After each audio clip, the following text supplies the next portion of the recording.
Australian Prime Minister Anthony Albanese has confirmed that Mark Carney will address the Australian Parliament in March.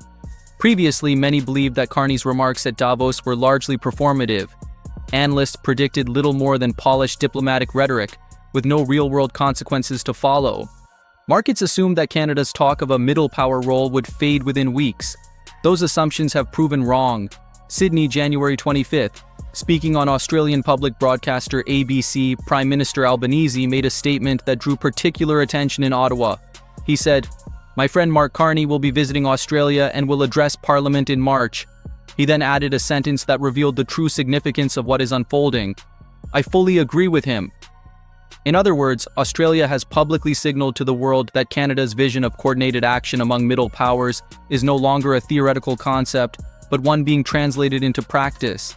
What followed only reinforced the broader picture. A country that shares Canada's deep concerns about the United States using economic power as a tool of pressure has made clear why Carney's Davos speech is increasingly being seen as a blueprint for a new global order. Ladies and gentlemen, in the short span of time between Davos and today, a rare alignment has emerged among middle powers. Trump has repeatedly threatened allies with tariffs. Carney has said, "Enough is enough." And Australia, with its strategic orientation toward the Pacific, has become the first country to openly commit to turning Canada's message into concrete action. This is not merely about a parliamentary visit. It is not an isolated development, but a signal of a broader realignment within the global alliance system, one in which the dominance of great powers is no longer the sole framework for international cooperation. Consider the context. At Davos, Carney delivered a speech that many financial media outlets initially interpreted as Canada's familiar multilateral approach. He urged middle powers to accept that the rules-based global order has come to an end, and to work together to avoid becoming victims of hegemonic pressure from the United States. It sounded like standard diplomatic language, didn't it? Not quite. What Carney was truly signaling was a declaration of independence from the protective umbrella of the great powers. He positioned Canada not as a smaller partner seeking shelter from Washington, but as a proactive middle power, capable, well-resourced, and equipped with multiple strategic options. He stated plainly what many have only whispered. Economic integration has now been weaponized, and tariffs have become political leverage. Trump's response was immediate, delivered in sharp and hostile terms. Because Trump understands exactly what Carney's speech represents, a direct challenge to the economic power the United States has long exercised over its allies. But the real point lies here. While Trump attacked, leaders of other middle powers listened, quietly, carefully. Australia's Prime Minister Anthony Albanese expressed open agreement. Mexico's President Claudia Sheinbaum publicly praised the message. The speech resonated not because of polished phrasing, but because it articulated what many middle power leaders are already thinking. Now look at how those ideas are being translated into action. Albanese did not merely compliment Carney, he invited him to address the Australian Parliament. That is not a routine diplomatic courtesy. It is a move towards strategic alignment. Parliamentary addresses are reserved for leaders with major vision, leaders whose message is meant to travel, whose policies are considered serious enough to be placed before a legislature. The timing makes clear this was a calculated decision. March 2026 will see Carney's visit just months after Davos, at a moment when Trump's tariff threats continue to escalate. The circumstances surrounding the trip carry additional weight. The previous October, Canada and Australia signed an agreement to deepen cooperation on critical minerals, precisely the resource category in which both countries face pressure from the United States and intense competition from China. Connect the dots. The critical minerals agreement in October, the Davos speech in January, and the parliamentary address in March. This is not a coincidental timeline. It is a step-by-step plan, executed with clear sequencing. At its core, Australia faces strategic challenges that closely mirror Canada's: geographic distance from Washington, trade dependence on unpredictable partners, China's expanding economic influence, and a growing vulnerability to pressure from major powers. Albanese understands that the argument for middle power coordination is not an abstract theory. It is an increasingly practical necessity in today's environment.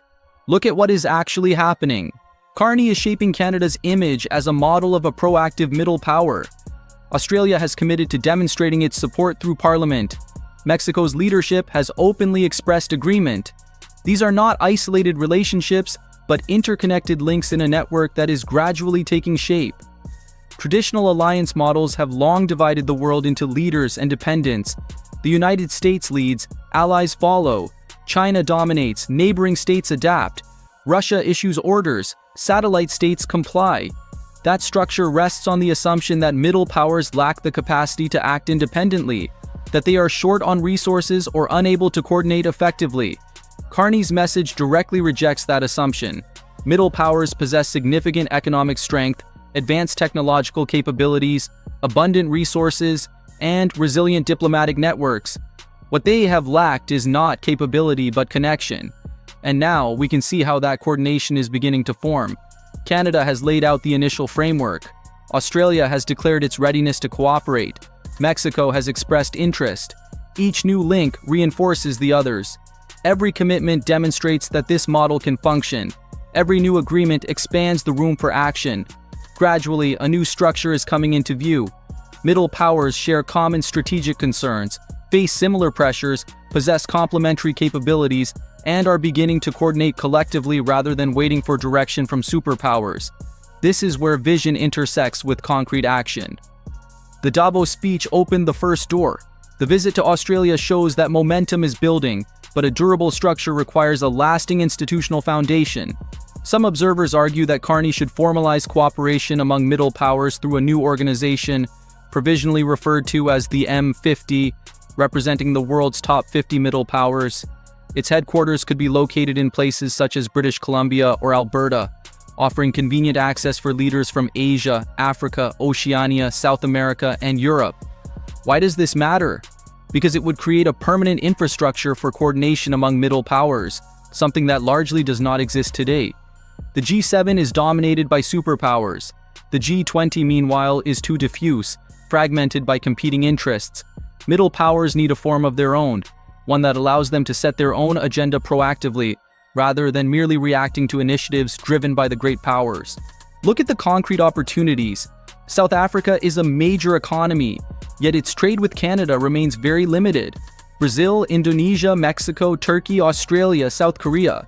These are all strong economies that share a common interest in resisting economic coercion and safeguarding strategic autonomy. An M50 framework could coordinate on critical minerals and reduce the risk of monopolistic control by major powers. It could open new trade corridors, easing over-reliance on either the US or Chinese markets. It could foster technology alliances and build capacity outside long-standing power structures. Skeptics argue that this ambition is too large, even unrealistic, but recall how many developments dismissed as impossible just 6 months ago have since become reality. Canada is now directly challenging the overwhelming economic dominance of the United States. Australia has openly aligned itself with Canada's strategic vision. Leaders of middle powers are beginning to view Carney's argument not as an academic exercise, but as a framework that can be implemented in practice. What has changed is not power, but the willingness to acknowledge that traditional power frameworks no longer serve the interests of middle powers. Economic relationships are increasingly reflecting strategic alignment. Canada understands that it must expand decisively beyond its excessive dependence on the US market. Australia faces similar pressures. Both countries possess critical resources. China needs those resources, yet both Canada and Australia are wary of the risk that Beijing could use economic leverage as a tool of pressure. At the same time, both countries face the threat of tariffs from the United States, despite remaining close allies. The Critical Minerals Agreement signed in October between Canada and Australia was designed to address this challenge directly. It is precisely in the field of critical minerals that coordination among middle powers generates clear strategic advantages. No single country can independently challenge China's manufacturing dominance or the market power of the United States. But together with other middle powers, they can build alternative supply chains, and that model is inherently scalable. Canada and Australia coordinate on critical minerals, add South Africa's platinum group metals, bring in rare earths from Brazil, connect Indonesia's nickel. Suddenly, a middle power resource network comes into view, one capable of significantly diluting the influence of the superpowers. Trade stability thus becomes essential because economic relationships themselves form the foundation of strategic autonomy. Middle powers that remain heavily dependent on the markets of great powers are always vulnerable to coercion. By contrast, when middle powers expand trade among themselves, they can build resilience against pressure from any dominant force. Carney's speech at Davos clearly outlined that political framework. The visit to Australia demonstrates diplomatic resolve. Trade agreements will provide the economic foundation. Together, this is the path that turns theory into a durable, real-world structure. One observation is worth careful consideration. Carney's ability to connect and build international relationships is exceptional. His personal credibility among middle power leaders is opening spaces of influence for Canada that the country has not previously possessed. However, some have questioned whether such a strong focus on the international front should be matched by a clearer and more forceful domestic agenda. This is a reasonable question and one that requires a nuanced answer. Foreign credibility and domestic policy are not separate tracks. They reinforce one another. Canada's ability to negotiate favorable agreements depends in part on the trust Carney has earned from international partners. At the same time, the strength of the domestic economy relies on international relationships to gradually reduce excessive dependence on the US market. The visit to Australia in reality directly serves domestic interests. Deeper cooperation between Canada and Australia on critical minerals, technology, and trade will create jobs for Canadians, strengthen the resource sector, and open new economic options beyond the US market. In this case, foreign policy is domestic policy pursued through a different channel. That said, in politics, public perception still matters. If Canadians come to believe that Carney is prioritizing international relationships over domestic concerns, his political standing could weaken, regardless of how effective the policies may be in practice. Maintaining that balance requires visible progress on domestic priorities alongside the expansion of external relationships. The solution is not to choose between domestic and international priorities. The core challenge is to demonstrate that international engagement directly serves the interests of Canadians. The trip to Australia should be understood not as diplomatic theater, but as an economic strategy designed to expand opportunity at home. We are now seeing the early signs of a potentially profound global restructuring. For decades, the international order has operated on the assumption that great powers dominate, while middle powers function as dependent allies. That framework is beginning to fracture, not because middle powers have suddenly grown stronger, but because great powers are increasingly turning economic relationships into instruments of pressure. Trump's tariff threats directed at allies, China's use of economic pressure against its trading partners, Russia's deployment of energy as a tool of influence over dependent European states.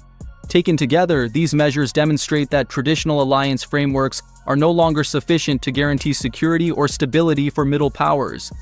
Carney's speech at Davos made that reality unmistakably clear, and Australia's response suggests that many other middle power leaders have recognized the same problem. The question now is whether this awakening will translate into coordinated action.